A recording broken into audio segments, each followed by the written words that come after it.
Billionaire CEO paid millions to hide one secret until his maid found it. Imagine working 3 jobs just to feed your family, cleaning the homes of people who spend more on dinner than you make in a month. Now imagine accidentally stumbling upon evidence that your wealthiest client is a cold-blooded killer. What would you do? Keep quiet and protect your family's future? Or risk everything for a stranger who died 30 years ago? This isn't just another story about the rich and powerful. This is about Maria Santos, a single mother who discovers that a boss, tech billionaire Marcus Sterling, built his $80 billion empire on murder and lies. One broken picture frame. One terrible secret. One impossible choice that will haunt you long after the story ends. What if I told you that someone you trusted, someone who seemed kind and generous, was capable of taking a human life for money?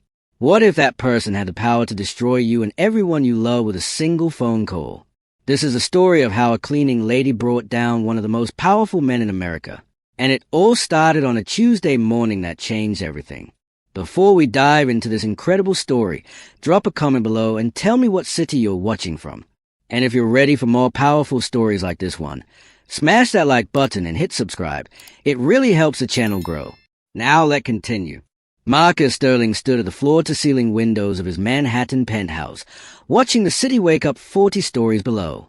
At 52, he controlled a tech empire worth $80 billion. His company, Sterling Tech, employed over 200,000 people worldwide. Presidents called him for advice. His name topped every rich list. But behind his perfect smile lived a secret that haunted him every single day. That secret had already cost him $50 million in hush money over the past 15 years. $50 million to keep one moment from his past buried forever. And today, he was about to pay another $5 million to keep it that way. His phone buzzed. The same block number that called him every 6 months like clockwork. Sterling here, he answered, his voice steady despite his racing heart. You know why I'm calling, the familiar voice said. Same amount, same account. You have 24 hours. The line went dead. Marcus closed his eyes and took a deep breath. $5 million. Again. He could afford it, but it felt like bleeding slowly to death, one payment at a time. How long could this continue? Forever? He walked to his private study and opened the hidden safe behind his grandfather's portrait. Inside lay a single photograph. The one piece of evidence he couldn't destroy. The one thing that could end everything. His hands shook as he stared at it. In the photo, a young Marcus Sterling, barely 22, stood next to another young man. Both were smiling. Both looked happy. But the other man in the photo had been dead for 30 years. And Marcus was the reason why.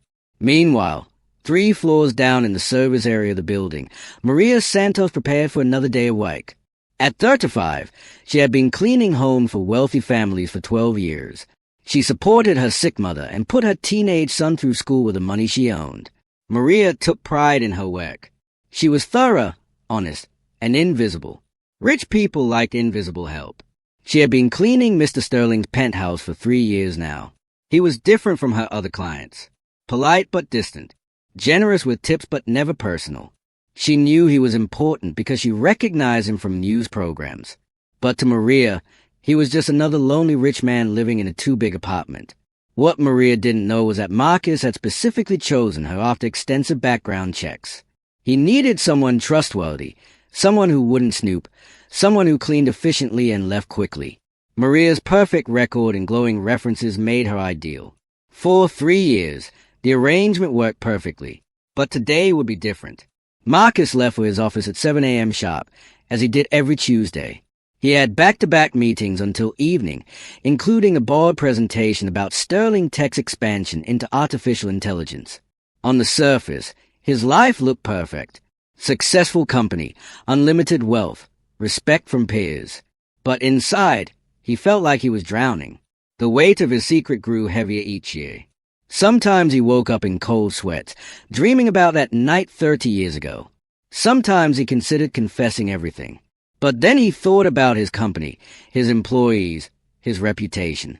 How could he destroy so many lives for something that happened when he was young and stupid? Maria arrived at the penthouse at 9 a.m. She had her routine down to a science. Kitchen first, then living areas, bedrooms, and finally the study. Mr. Sterling's apartment was always neat. He lived alone and spent most of his time at the office. It usually took her 4 hours to clean everything perfectly. She started in the kitchen, polishing the marble counters and expensive appliances that looked barely used. Mr. Sterling seemed to live on coffee and takeout food. She wondered why someone with so much money chose to live so simply. No parties, no visitors, no signs of joy anywhere in the apartment. After finishing the kitchen, Maria moved to the living room. She dusted the expensive art, vacuumed the Persian rugs, and cleaned the massive windows. The view was incredible, but she wondered if Mr. Sterling ever took time to enjoy it. Rich people often seem too busy making money to enjoy the life that money could buy. As she worked, Maria thought about her son Diego. He was 17 now, smart and ambitious like his father had been. Diego wanted to study computer science in college. He dreamed of working for a company like Sterling Tech someday. Maria worked extra hours to save money for his education. Every wealthy home she cleaned brought Diego closer to his dreams. By noon, Maria had finished the main areas. She saved the study for last because it required the most care. Mr. Sterling's study was his private space, filled with awards, family photos, and expensive books. She had to dust each item carefully and put everything back exactly where she found it. The study felt different today. Usually, it was perfectly organized. But today, something seemed off. A chair was pulled away from the desk. Papers were scattered across the leather surface. The computer was still on, which never happened. Mr. Sterling was usually very careful about security. Maria hesitated. Should she clean around the mess or organize it? She decided to be extra careful and clean around everything without moving anything. But as she dusted the bookshelf behind the desk, her elbow accidentally knocked over a small picture frame. The frame hit the floor and broke, scattering glass pieces across the hardwood. Maria felt terrible. She had never broken anything in 3 years of cleaning. She quickly gathered the glass pieces and picked up the photograph that had fallen out of the frame. Looking at the photo to make sure it wasn't damaged, Maria froze. The image showed a young Mr. Sterling with another young man. Both were smiling and holding drinks. But something about the photo felt wrong. Maria studied it more closely. The other man in the photo looked familiar. Very familiar. Where had she seen that face before? Then it hit her like a lightning bolt. The face belonged to David Chen, a young entrepreneur who had died in a car accident 30 years ago. Maria remembered the story because a journalism teacher in night school had used it as an example of promising lives cut short. But why did Mr. Sterling have a personal photo with David Chen? According to the news report she remembered, they had been business rivals, not friends. David Chen had been developing revolutionary software that would have competed directly with Sterling Tech's early products. His death in that car accident had cleared the path for Marcus Sterling's success. Maria's hands trembled as she held the photograph. This couldn't be a coincidence. The timestamp on the photo showed it was taken just 2 days before David Chen's fatal accident. 2 days before the accident that made Marcus Sterling's fortune possible. She quickly looked around the study again, this time with different eyes. Were there other clues? Other secrets hidden in plain sight? Her cleaning experience had taught her to notice details others missed. Rich people often hid important things in their private spaces. In the desk drawer that had been left slightly open, Maria noticed the edge of a manila folder. She shouldn't look. It wasn't her business. But something compelled her to peek inside. The folder contained newspaper clippings about David Chen's death, police reports, and what looked like payment records. Her heart pounded as she read the documents. The police report described David Chen's death as a single-car accident on a rainy night. He had apparently lost control of his car on a curved mountain road. No other vehicles were involved. No witnesses. Case closed. But the payment records told a different story. They showed regular transfers of large amounts of money to someone named Robert Voss. The payment started 1 month after David Chen's death and continued for 15 years. $5 million every 6 months. Always to the same account. Always with the same memo. Consultation services. Maria's mind raced. Consultation services for what? Who was Robert Voss? Why would Mr. Sterling pay someone so much money for so many years? The timing couldn't be coincidental. These payments started right after David Chen died. She photographed the documents with her phone, her hands shaking. She knew she was crossing a line, but something told her this was important. This was evidence of something terrible, something that needed to be exposed. As she put the documents back exactly as she found them, Maria noticed something else. A business card had fallen behind the desk. She picked it up and read, Robert Voss, Private Security Specialist. On the back, someone had written in pen, the Mountain Road job as discussed. The Mountain Road. The same mountain road where David Chen died. Maria felt sick to her stomach. She was looking at evidence of murder. Mr. Sterling, the respected billionaire, the man she had been cleaning for 3 years, was a killer. Or at least, he had paid someone to kill for him. But what should she do now? Who would believe her? She was just a maid with a high school education, going up against one of the most powerful men in the country. He had unlimited resources, teams of lawyers, connections everywhere. She had nothing but some photographs on her phone. Maria finished cleaning the study in a daze, carefully replacing the broken picture frame and disposing of the glass. She completed her work mechanically, her mind spinning with the implications of what she had discovered. Every few minutes, she checked her phone to make sure the photos were still there. They were her only proof. When she finished cleaning, Maria left the penthouse as usual. But nothing felt usual anymore. She rode the elevator down 40 floors, feeling like she was carrying a bomb. Outside the building, she walked several blocks before stopping at a coffee shop to think. What were her options? She could go to the police, but what if they didn't believe her? What if Mr. Sterling had connections there too? She could go to the media, but they might think she was just trying to get money or attention.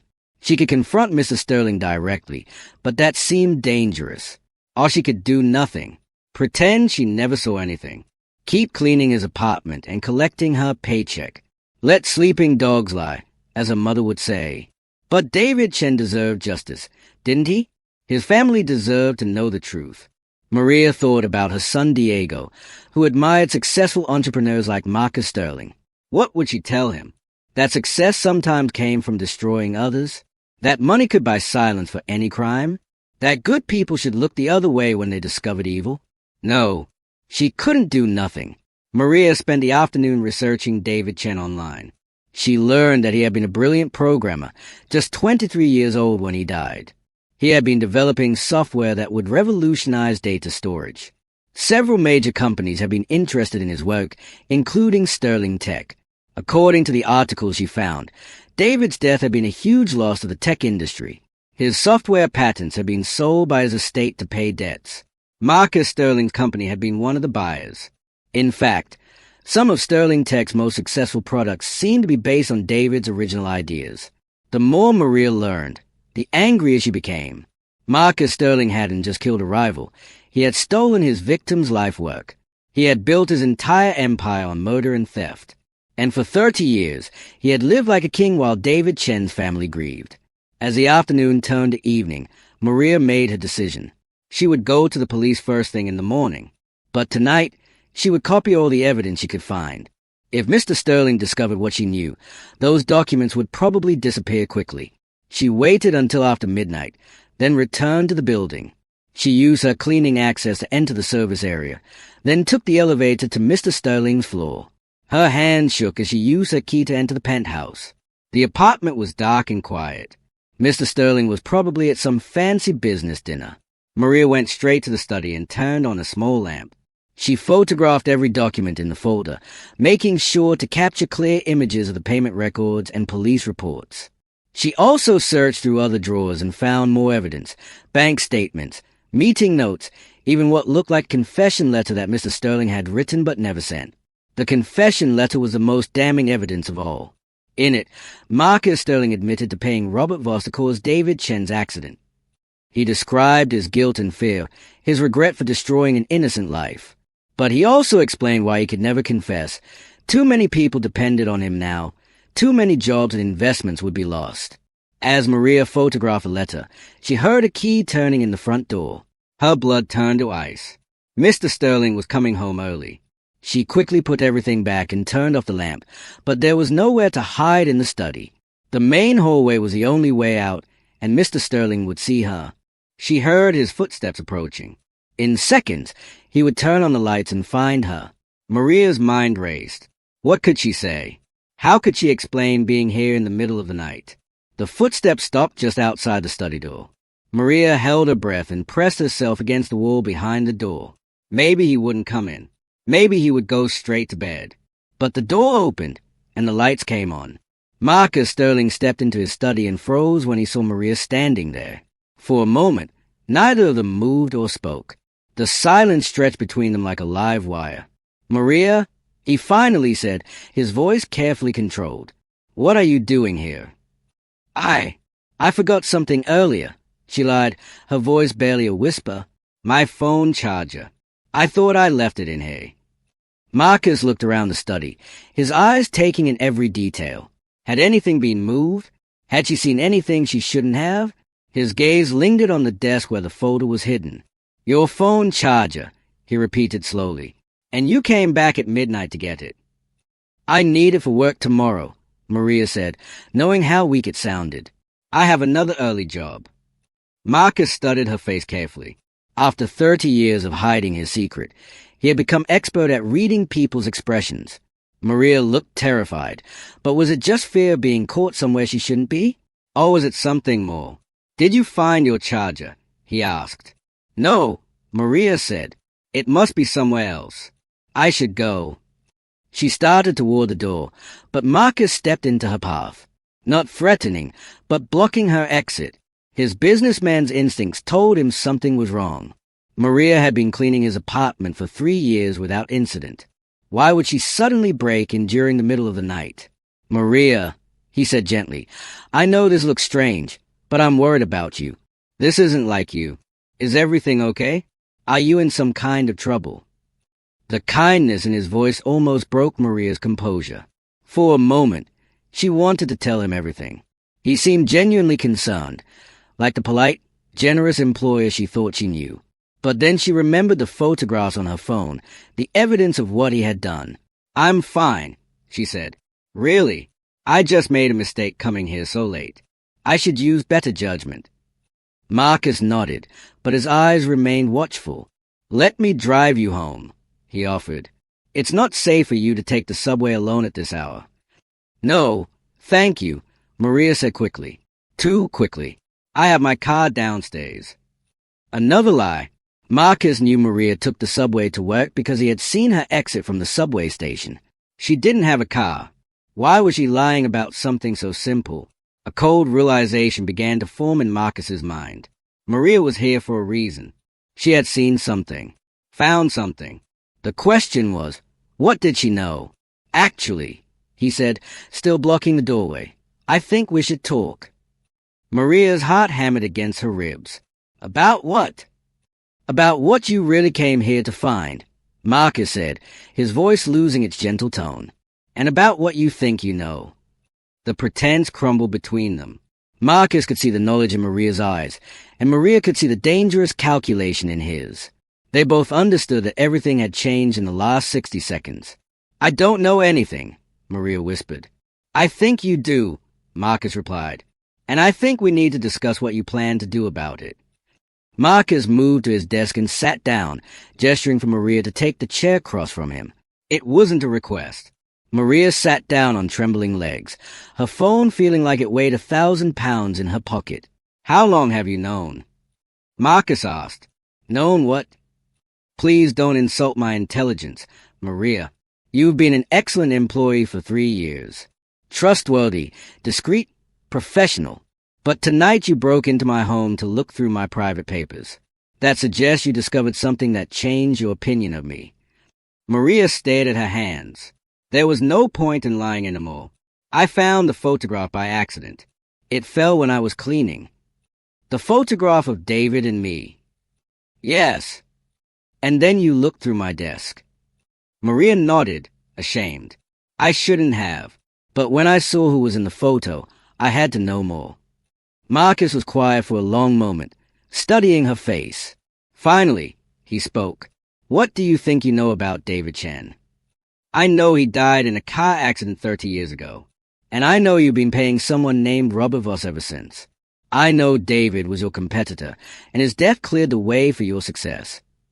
And what conclusion have you drawn from these facts?" Maria looked up at him, her eyes filling with tears. I think you had him killed. Marcus nodded slowly. A reasonable conclusion, given the evidence. His calm admission shocked Maria more than anger would have. He wasn't denying it. He wasn't even trying to explain it away. Why? She whispered. Because I was 22 years old and desperate, Marcus said. Because David was smarter than me and his software was better than mine. Because I knew I was going to lose everything I had worked for. Because I was young and stupid and scared. But murder? I told myself it would just be an accident. A small accident to delay his product launch. Give me time to catch up. But Robert Voss was overzealous. The accident was more serious than I intended. Maria stared at him in horror. You're talking about a human being. Someone's son. Someone's friend. You destroyed his life for money.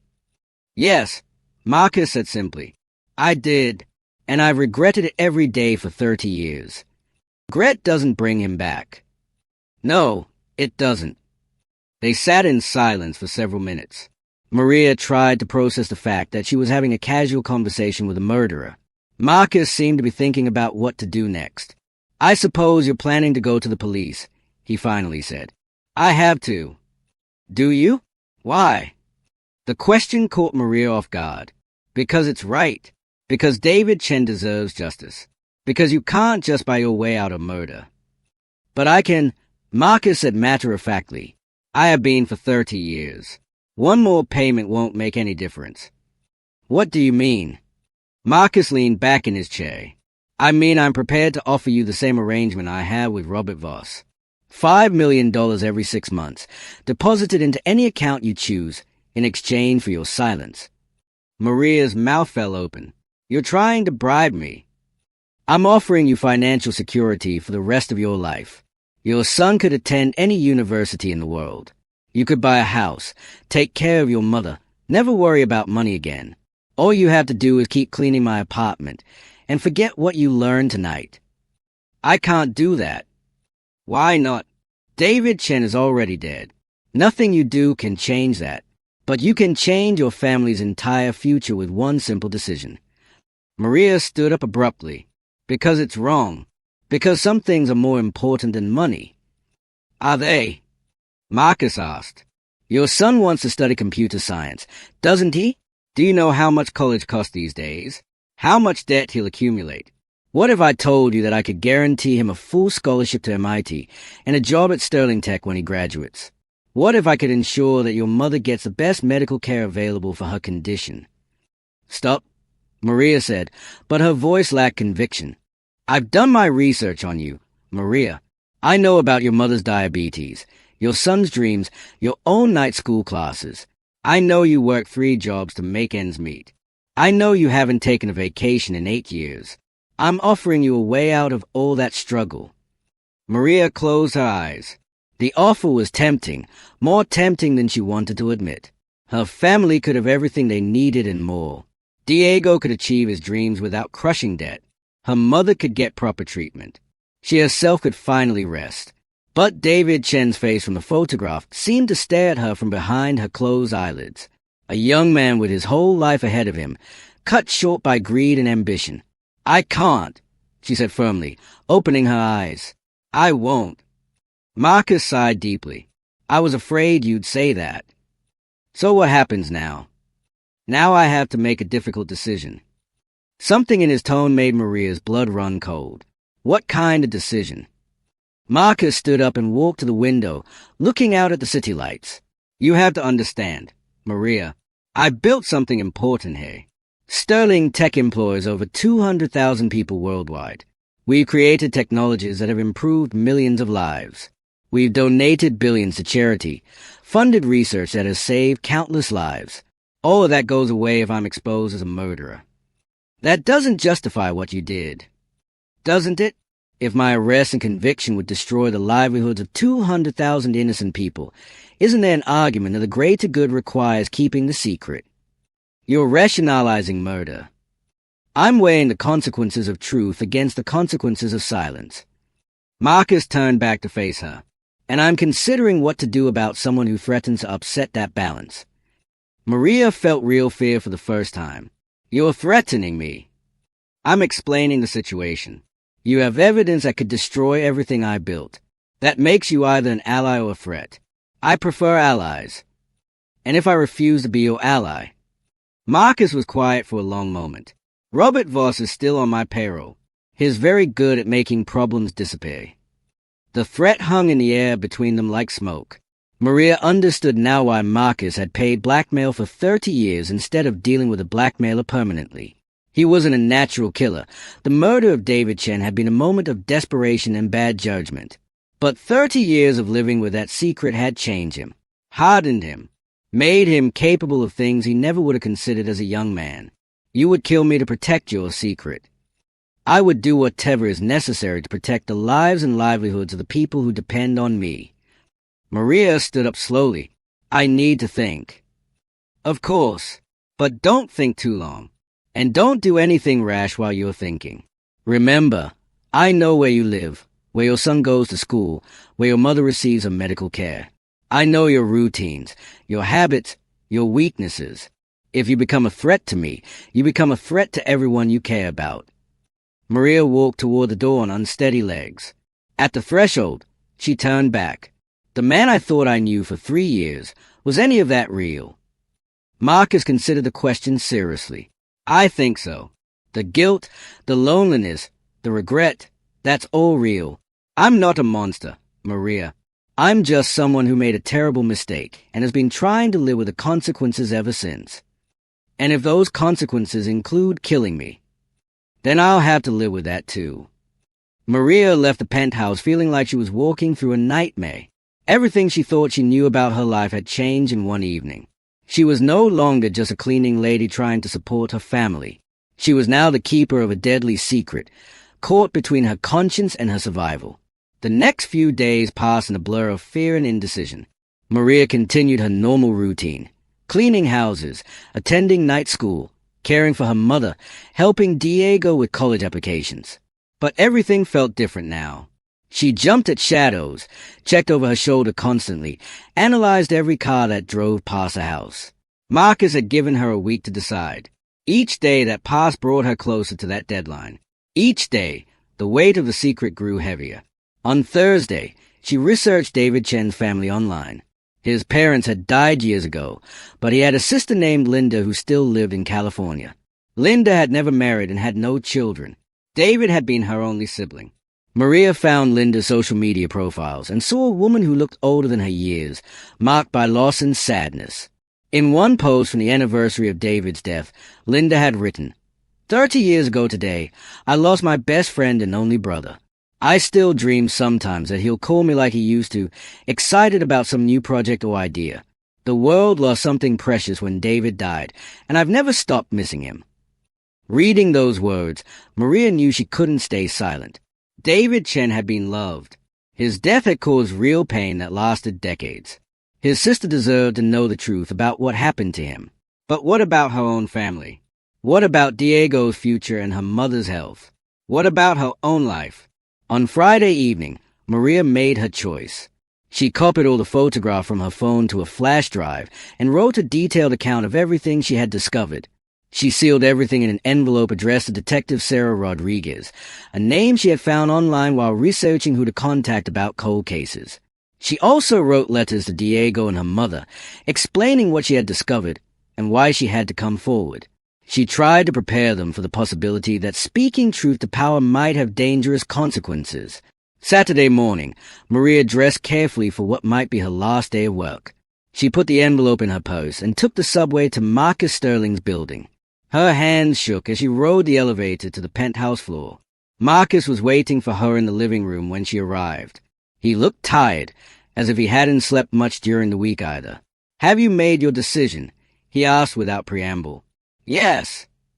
And Maria pulled the envelope from her purse and set it on the coffee table between them. I've written down everything I know and copied all the evidence. This is going to the police this afternoon. Marcus stared at the envelope like it was a bomb. I see. I'm sorry, Maria said, and meant it. I know this will hurt a lot of innocent people. But David Chen was innocent too, and his death has hurt his family for 30 years. So you've chosen justice over pragmatism. I've chosen right over wrong. Marcus nodded slowly. I respect that choice, even though I disagree with it. What happens now? Now I make my own choice. Marcus walked to his desk and opened the drawer where he kept the folder of evidence. He pulled out his phone and dialed a familiar number. Robert? It's Marcus. We have a problem. Yes, the same kind of problem as before. No, I don't think money will solve this one. I understand. Yes, I'll take care of the payment. Maria listened to the conversation with growing horror. Marcus was ordering her death as casually as he might order lunch. When he hung up, she found her voice. Please, she whispered. I have a son. I know, and a mother who depends on you. Believe me, this isn't what I wanted. Then don't do it. Turn yourself in. Face the consequences of what you did 30 years ago. I can't. Too many people would be hurt.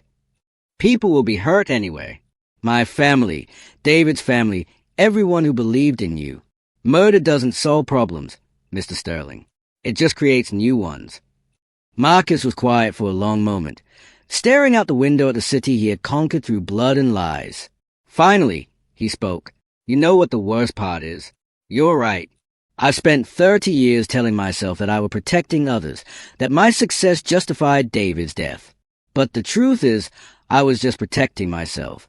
I was afraid of losing everything, afraid of facing the consequences of my actions. It's not too late to do the right thing. Isn't it? I've already made the call. Robert is already on his way. Call him back. Stop this madness. Marcus turned to look at her, and Maria saw something she hadn't expected in his eyes. Relief, as if an enormous weight was finally lifting from his shoulders. You know what? He said, reaching for his phone. You're right. He dialed Robert's number again. Robert, change your plans. No, don't do anything. I'm handling this a different way. Yes, I'm sure. Consider our arrangement terminated. Marcus hung up and looked at Maria with something approaching a smile. 30 years, he said. 30 years of living in fear, paying blackmail, looking over my shoulder. I'm tired, Maria. I'm tired of being afraid. What are you going to do? I'm going to do what I should have done 30 years ago. I'm going to confess. Marcus sat down at his computer and began typing. Maria watched as he composed a full confession, detailing everything from his arrangement with Robert Voss to the years of cover-up that followed.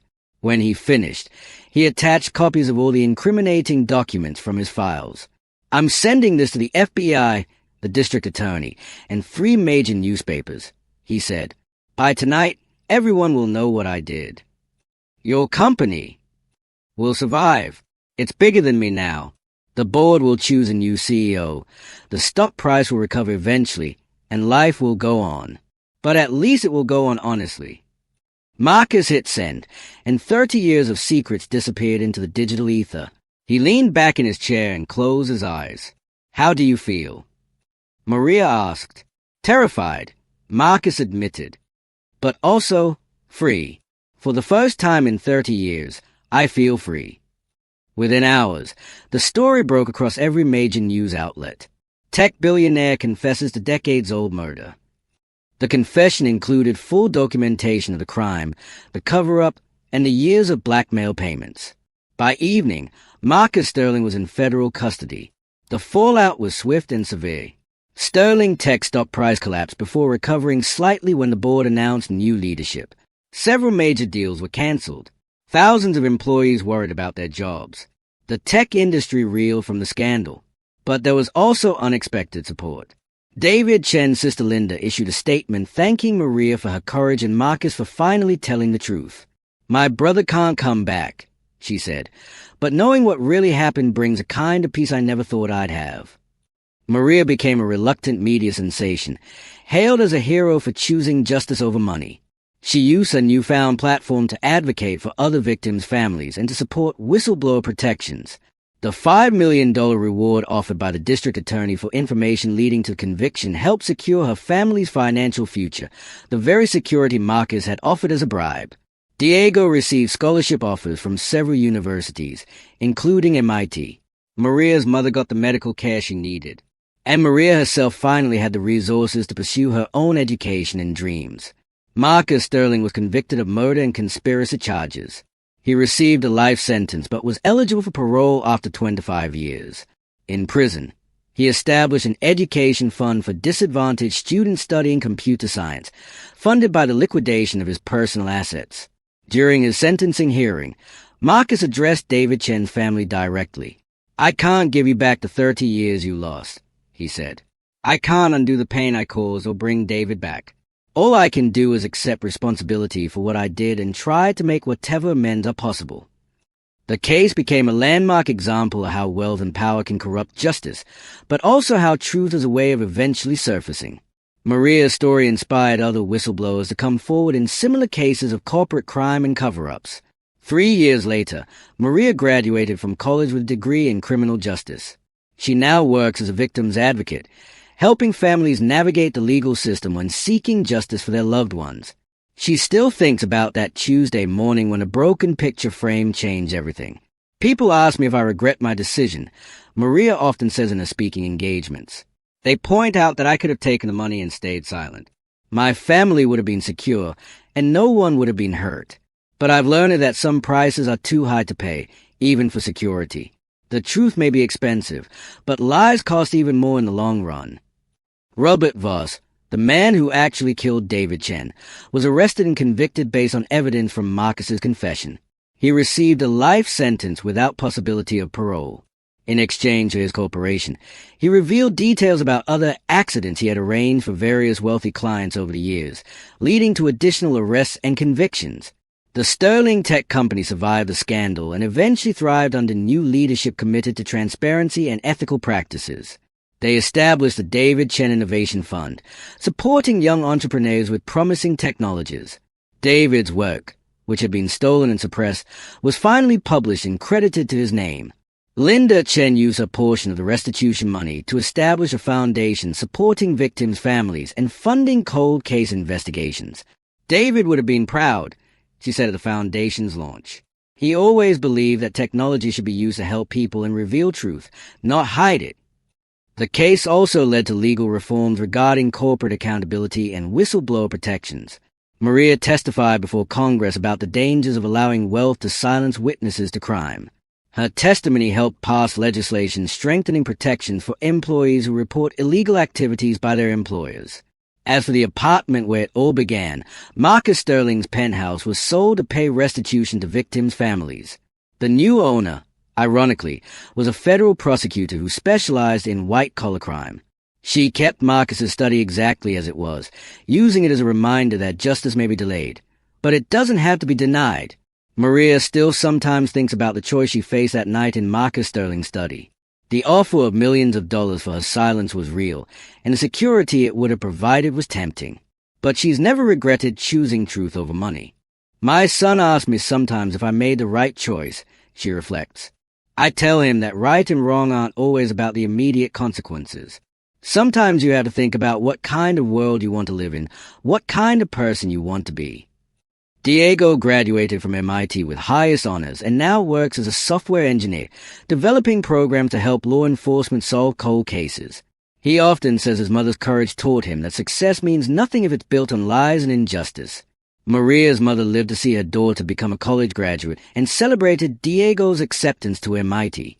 She passed away peacefully 2 years later, proud of the family she had raised to value integrity over wealth. The story of Marcus Sterling and Maria Santos became required reading in business ethics courses across the country. It serves as a powerful reminder that no amount of money can truly buy silence forever, and that ordinary people can make extraordinary differences when they choose courage over comfort.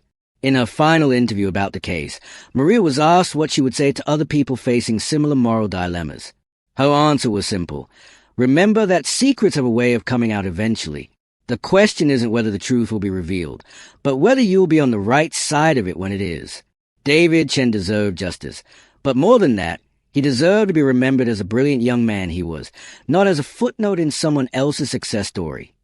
Today, David Chen's name appears on patents that were rightfully his software innovations are properly credited in tech history, and his memory lives on through the foundation that bears his name. His sister Linda often says that while she can never get back the brother she lost, she finally has peace knowing that the world knows who he really was and what was taken from him. Marcus Sterling remains in prison, where he spends his time teaching computer programming to other inmates and writing letters of apology to the families affected by his crimes. He has never requested early parole, saying he needs to serve his full sentence to truly atone for what he did. The case changed how society thinks about wealth, power, and accountability. It proved that no one is above justice, no matter how much money they have or how many people they employ. It showed that sometimes the most important person in bringing down a criminal empire isn't a detective or prosecutor, but a cleaning lady with a strong moral compass. Maria Santos proved that heroes don't always wear capes or carry badges. Sometimes they carry mops and dust rags. Sometimes they are single mothers working multiple jobs to support their families. Sometimes they are immigrants chasing the American dream. And sometimes, when faced with a choice between right and wrong, they choose right even when it costs them everything.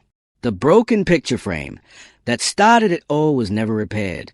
Maria kept the pieces as a reminder that sometimes the most important discoveries happen by accident, and that truth is a way of breaking free from even the most carefully constructed lies. As for the secret that Marcus Sterling spent $50 million trying to hide, it cost him everything in the end: his freedom, his fortune, his reputation, and his company. But it also gave him something he hadn't had in 30 years, the ability to sleep peacefully at night, knowing that he had finally told the truth. The story raises important questions that each of us must answer for ourselves. If you discovered evidence of a terrible crime committed by someone powerful, what would you do? Would you take the money and stay silent? Would you risk everything to seek justice? Would you think about the consequences to innocent people?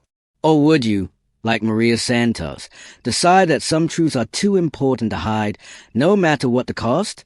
In a world where wealth often seems to trump justice and power can silence victims, Maria's story reminds us that ordinary people can make extraordinary changes.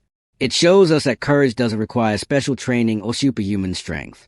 Sometimes it just requires a willingness to do what's right, even when what's right is also what's hardest. The legacy of that Tuesday morning when a maid found a billionaire's secret continues to ripple through society. Laws have changed. Lives have been saved. Justice has been served. And somewhere, a young man named David Chen finally has the recognition and justice he deserved all along. What do you think? Was Maria right to choose justice over her family's financial security? Could Marcus Sterling have found redemption without Maria's discovery? In a situation like this, what would you have done? If this story moved you or made you think differently about justice, truth, and moral courage, subscribe to Beyond Yesterday YouTube channel for more incredible stories about ordinary people doing extraordinary things. Hit that subscribe button and the notification bell, because everyone deserves to hear stories that remind us why truth and justice matter, no matter how long they take to arrive. Remember, every person has the power to make a difference. Sometimes that difference starts with something as simple as a broken picture frame, and the courage to ask difficult questions. What will your moment look like?